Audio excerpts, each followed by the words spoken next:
Sa akin lang siya. Ito. Bakit ang mahal naman pala ng DJI Neo 2? Dahil dun sa obstacle avoidance, ang mahal naman.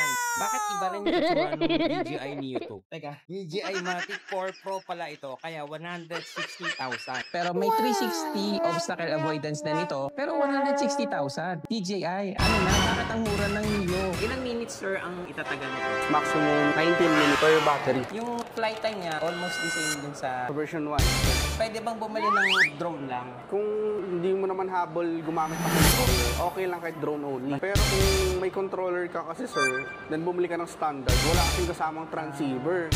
So yun yung transceiver, yun yung required gamitin Para mapalit magamit yung controller natin. So sa mga never pa nagkaroon ng drone, bagay na bagay sa inyo ito kung ang habol nyo is yung AI. Pero kung gagamitin nyo rin ito na let's say zoom in, zoom out, pwede rin yung smartphone. Pero mas ideal sir na Sa may controllers. kaya kung may controller, anong bundle yung mare-recommend? Meron tayong tinatawag na Lima Combo, RCM3, Yung mga tatlong battery. and charging hub. May extra propeller, tsaka yung transceiver. Yung ganito sir, 20,590. Saan naman kayo sir pwedeng makita ng nanonood sa akin?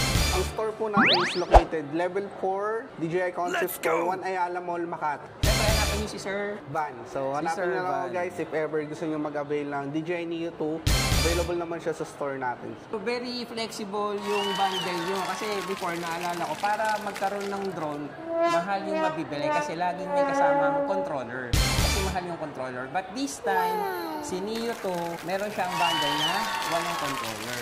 Ilan yung sensor na meron ito? Meron tayong sensor dito sa taas tsaka baba. Kagandahan dyan, ganitong sensor makikita nyo lang sa mga top of the line model top of the natin. line. Which is naka-fish eye. So it means 360-degree omnidirectional sensor na yung gamit natin kay DJI Neo 2. Yun yung kagandahan sa kanya with additional forward-facing LiDAR. Alam mo pa sir, dati kaya hindi ako makabili-bili ng drone kasi yung gusto ko yung ambisyoso ako eh. Gusto ko yung drone na maraming sensor. Ang problema, yung drone na gano'n ay nasa mga 60, 70,000. Pero ngayon, meron ng 360 obstacle avoidance, pero ang mura lang. Yes, sir. So, Wonderful. wag na kayong magdalawang isip kung gusto niyo ng first ever drone na hindi kayo iiyak dahil baka bumaksak na lang bigla. Ito, very user friendly kahit na yung mga first time makakapagpalipad ng drone.